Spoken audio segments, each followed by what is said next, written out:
Disproportionné, délirant et totalement contre-productif, 3 mots qui résument parfaitement les mesures de confinement qui nous ont été imposées. Des mesures qui n'ont eu que peu ou pas d'impact sur la mortalité due au Covid. Et nous le savions, nous, dès le premier jour. Car la Suède, qui a refusé de fermer complètement sa société, est-elle vraiment pire? La Floride, où le courageux gouverneur DeSantis a défendu la liberté en refusant de suivre les ordres de Fauci, est-elle vraiment pire? Et les nombreux pays africains où il n'y a pas eu de lockdown à proprement parler ont-ils péri? Non, bien sûr que non. Alors, par contraste, regardez en ce moment les scènes chaotiques en Chine. Le pays a subi 2 années de lockdown totalitaire dont certains politiciens ici présents pourraient rêver. Maintenant, 2 ans plus tard, la Chine est en panne. Ces mesures de confinement imposées ont causé la misère, le désespoir et la souffrance de millions de personnes. Ils nous ont privés de notre liberté. Ils nous ont privés de nos emplois, ils nous ont privés de notre santé. Et ce qui est sans doute le pire, elle a mis en péril l'avenir de nombre de nos enfants.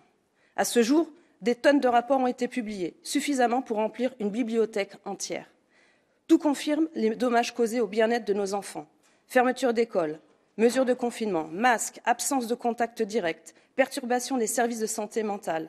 Tout cela a entraîné une montée en flèche des problèmes psychologiques. La colère, le stress, la dépression, l'anxiété et les pensées suicidaires ont atteint des sommets. Tragiquement, des millions d'enfants ont perdu des années de développement éducatif et social qui les affecteront pour le reste de leur vie.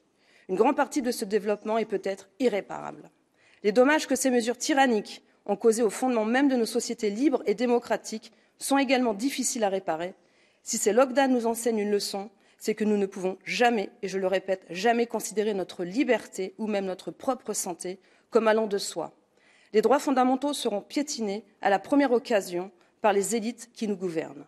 Notre liberté, notre santé, notre bien-être sont entre les mains de technocrates et des grands groupes pharmaceutiques. Des élites promptes à montrer du doigt quiconque ne respecte pas strictement les ordres de couvre-feu. Des élites qui clouent au pilori quiconque remettrait en cause le vaccin ou refuserait de se faire vacciner. Mais maintenant que c'est à leur tour de rendre des comptes, elles se cachent dans leur tour d'ivoire en relevant le pont-levis. Oui, je parle aussi de ces plutocrates dont beaucoup viennent de s'envoler en jet privé pour Davos. Ils passent leur temps à se blottir les uns contre les autres dans leurs décantantes stations des Alpes suisses, où ils peuvent planifier des restrictions de nos droits civils lors de la prochaine pandémie, protégés du peuple par une armée de policiers afin que personne ne puisse leur demander des comptes. L'un des suspects habituels, sans surprise, est la présidente de la Commission, Madame von der Leyen, qui est introuvable lorsqu'il s'agit de demander des comptes.